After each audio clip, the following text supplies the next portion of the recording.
Hello friends, नमस्कार। आप देख रहे हैं सेल्फ मेड ट्यूटोरियल। आज के लेक्चर वीडियो में आप देखेंगे टाइपिंग विद्रोह की असफलता के कारण, causes of the failure of typing revolt.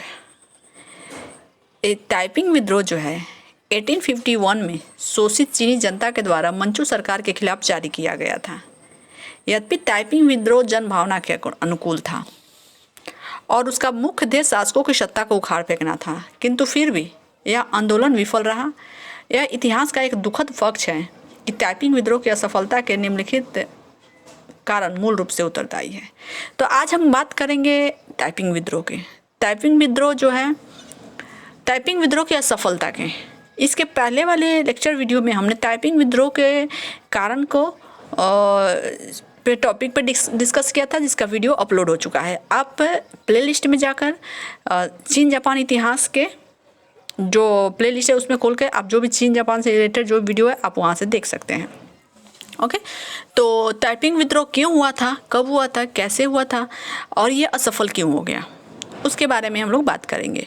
तो टाइपिंग विद्रोह मंचू चीनी सरकार जो था उसके खिलाफ हुआ था, क्योंकि मंचू सरकार जन भावना के जनता की भावना को समझने में असफल रही। चीन की आर्थिक स्थिति, सामाजिक स्थिति बिल्कुल दयनीय हो चुकी थी और चीनी सरकार, मंचू सरकार इसके खिलाफ कोई महत्वपूर्ण कदम नहीं उठा रही थी। और इसके साथ ही एक तो चीन का दरवाज़ा विदेशियों के लिए जब खुल गया, यानी ब्रिटेन ने जब अफीम युद्ध या प्रथम आंग्ल चीन युद्ध, या ये कहे कि द्वितीय आंग्ल चीन युद्ध या प्रथम अफीम युद्ध, द्वितीय अफीम युद्ध के द्वारा चीनी दरवाज़ा विदेशियों के लिए, यूरोपियों के लिए खुल गया, तो विदेशी जो है वो चीनी सरकार या चीनी जनता का शोषण करने लगे और चीनी सरकार विद्रोहियों को दबाने में उनका ही सहयोग करने लगे, विदेशियों का सहयोग प्राप्त करके विद्रोहियों को दबाने लगे, और जिसके कारण यहाँ की जनता का आक्रोश जो है भड़क उठा और उन्होंने टाइपिंग विद्रोह किया। टाइपिंग विद्रोह एक सही उद्देश्य को लेकर किया गया था, लेकिन फिर भी चीनी सरकार ने विदेशियों के साथ मिलकर इस विद्रोह को दबा दिया। अब हम आगे बात करेंगे कि चीनी विद्रोह के, टाइपिंग विद्रोह के असफलता के कारण क्या है। चलिए आगे बढ़ते हैं। 51 में हुआ था, 64 तक चला।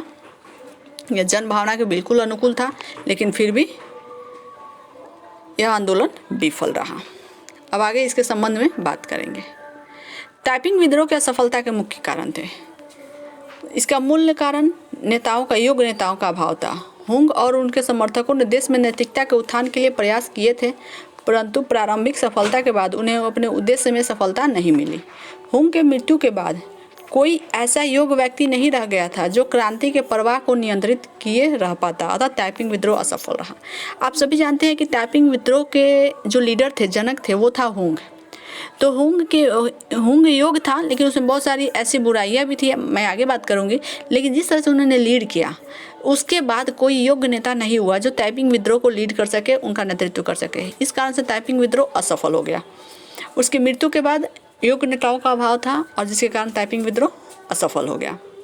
और इसके असफलता के लिए ये भी कारण, एक टाइपिंग विद्रोह की असफलता का कारण एक हुंग की मृत्यु भी है या योग्य नेताओं का अभाव भी है। दूसरी असफलता के कारण जो है कि टाइपिंग नेताओं ने जिन सामाजिक प्रवृत्तियों के उन्मूलन के लिए विद्रोह किया, वो स्वयं उन्हीं प्रांतीयता, भाई भतीजावाद में फंस गए थे, अतः उद्देश्य से भटकाव असफलता का मुख्य कारण बना। यानी कि टाइपिंग नेताओं ने, जैसे चीन में जो सरकार थी मंचू सरकार थी, और मंचू सरकार जो थी राजतंत्रात्मक सरकार थी। राजतंत्रात्मक का मतलब होता है कि एक राजा का उत्तराधिकारी, उसका पुत्र या जो भी उसके उत्तराधिकारी है वो राजा बनते हैं, भले ही उनमें योग्यता का अभाव हो। ऐसी ही स्थिति थी मंचू सरकार की, और इसी के खिलाफ टाइपिंग का विद्रोह भी इसी के खिलाफ था कि यदि तंत्रात्मक शासन रहता तो वहाँ की जनता अपने योग्य नेताओं को चुनता, लेकिन मंचू सरकार एक बार गद्दी प्राप्त कर लिया तो उसके गद्दी पर उसका अधिकार रहा।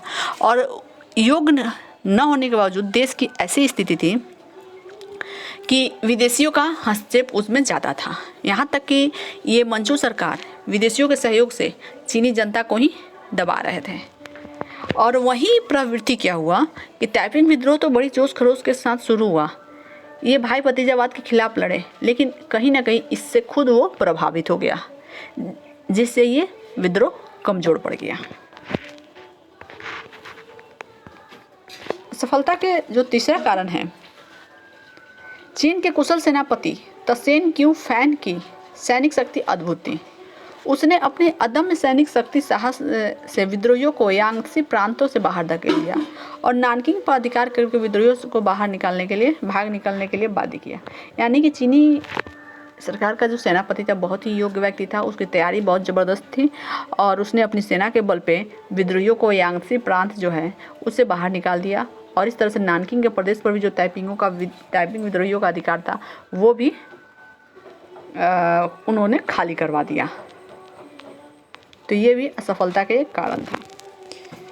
मंचू शासक स्वयं विद्रोहियों को मार भगाने में सक्षम नहीं था, किंतु विदेशियों की संगठित सहायता प्राप्त हो जाने से उनकी शक्ति में वृद्धि हो गई थी। इस सहायता के प्राप्त हो जाने से चीनी सरकार में शक्ति और आत्मविश्वास बढ़ा, जिसके कारण विद्रोहियों को असफलता का मुंह देखना पड़ा। यानी कि मंचू शासक स्वयं विद्रोहियों को मार भगाने में असक्षम था।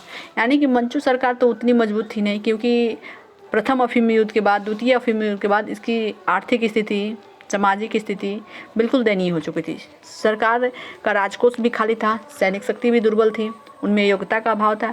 ऐसी स्थिति में यदि कोई विद्रोही विद्रोह करता है तो वो इसके सामना करने में असमर्थ थे। लेकिन जब विदेशियों ने इनको सहयोग किया तो विदेशियों के सहयोग से उसने ताइपिंग विद्रोहियों को असफल कर दिया, ताइपिंग विद्रोह को असफल कर दिया। फिफ्थ कारण, असफलता के फिफ्थ कारण, हुंग ईसाई धर्म के सिद्धांत से प्रभावित था। चीन की जनता तो ताओ और कन्फ्यूशियसवाद में विश्वास करती थी, उसे घृणा और आत्मविश्वास की दृष्टि से देखती थी। मंचू शासकों ने इस धार्मिक मतांतर का लाभ उठाकर जनमत को अपने पक्ष में कर लिया, जिससे विद्रोही अपने लक्ष्य को प्राप्त नहीं कर सके। यानी कि हुंग जो था, ताइपिंग विद्रोह का नेता था, वो ईसाई धर्म का समर्थक था, उसने उसका प्रचार प्रसार किया, लेकिन चीनी जनता जो है, चीनी की जनता के बीच वो ज़्यादा फेमस नहीं हो पाया। क्यों? क्योंकि चीनी जनता ताओ और कन्फ्यूशियस के दर्शनों में विश्वास करते थे। अतः मंचू सरकार ने धर्म के नाम पर ही दोनों में मतभेद करा दिया और जिसके बाद ये उनके पतन का कारण बना, ये कहे कि ये उनके असफलता का कारण बना। ओके, चलिए आगे बढ़ते हैं। छठा है, ताइपिंग विद्रोहियों की व्यापार विरोधी नीति के कारण वह व्यापारी वर्ग जो इस आंदोलन का समर्थक था वहीं इसका विरोधी हो गया था। अतः विद्रोहियों की आर्थिक सहायता का स्रोत बंद हो जाने के कारण वे साधन संपन्न चीन का सामना नहीं कर सके। यानी कि ताइपिंग विद्रोहियों को व्यापारियों का भी समर्थन प्राप्त था, लेकिन आगे चल के इन विद्रोहियों ने व्यापारियों का विरोध किया, जिसके कारण व्यापारी वर्ग उनसे अलग हो गए और इस तरह से व्यापारी वर्ग के अलग होने से इनकी आर्थिक स्थिति, आर्थिक स्रोत जो था इन विद्रोहियों का वो खत्म हो गया, जो इनकी असफलता का एक कारण सिद्ध हुआ। नेक्स्ट टॉपिक है हुंग का आदर्श जीवन, जो प्रारंभ में प्रेरणा का स्रोत था, उसके विलासिता में डूब जाने के कारण उपेक्षित हो गया था।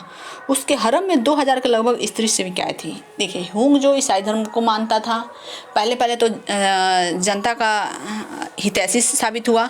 उसकी हर जीवन शैली जो प्रेरणास्पद थी, प्रेरणापरक थी, लेकिन जब वो विलासिता में डूब गया तब लोग उसकी उपेक्षा करने लगे। उसके हरम में, हरम वो जगह होता है जहाँ स्त्रियाँ, दास, दासियाँ, बच्चे ये सब रहते हैं, ये मुगलों का भी एक वर्ड है।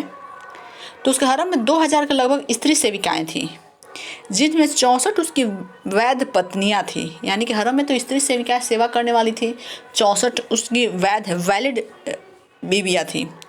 उसके चारों ओर नौकरशाही की एक ऐसी अभेद दीवार थी जिसको पार करना असंभव था। उसके चारों ओर बड़े बड़े अफसर वगैरह तैनात रहते थे। अतः जनता और हुंग के मध्य संपर्क टूट जाने के कारण तथा हुंग के अमोद प्रमोद और विलासिता में डूब जाने के कारण यह आंदोलन विफल हो गया। क्योंकि हुंग को कहीं ना कहीं ये हो गया कि उन्हें जनता का समर्थन प्राप्त है और इस तरह से इतना समर्थन और इतना प्यार वो उसे आत्मसात नहीं हुआ, ये कहे कि उसे बर्दाश्त नहीं हुआ और वो खुद उसकी राहें जो है गलत दिशा में गई और जिससे वो जनता उसका विरोध करने लगी और जनता विरोध करने लगी तो जब वो विद्रोह में उसे जमकर समर्थन नहीं दे रही थी और जिसके कारण से ताइपिंग विद्रोह का पतन हुआ, या कहे कि टाइपिंग विद्रोह असफल हो गया। ओके, तो इस तरह से ये था टाइपिंग विद्रोह के असफलता के कारण। तो आप वीडियो को एक बार शुरू से लास्ट तक ज़रूर देखें, और हम जब बताएंगे आपको वीडियो कैसा लगा। वीडियो अच्छा लगे वीडियो को लाइक करें, शेयर करें और कमेंट करना ना भूलें। नेक्स्ट वीडियो जो होगा वो टाइपिंग विद्रोह से related consequences of typing revolt, यानी कि टाइपिंग विद्रोह के परिणाम क्या निकले।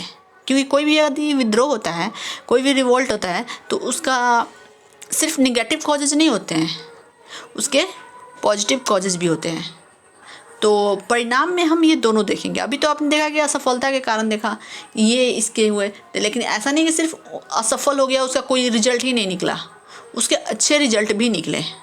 ओके, तो नेक्स्ट वीडियो आप ज़रूर चैनल को देखते रहे, चैनल को सब्सक्राइब कर ले, जिसमें हम नेक्स्ट टॉपिक लेकर वो आएंगे, टाइपिंग कॉन्सिक्वेंसेस ऑफ टाइपिंग विद्रोह, यानी टाइपिंग विद्रोह के परिणाम। तो इस तरह से वीडियो को देखते रहें, दोस्तों को भी ज़्यादा से ज़्यादा शेयर करें, अपना प्यार अपना सहयोग देते रहें, वीडियो को लाइक करना ना भूलें। हम फिर मिलते हैं एक नई वीडियो के साथ, एक नए टॉपिक के साथ। तब तक के लिए बाय बाय।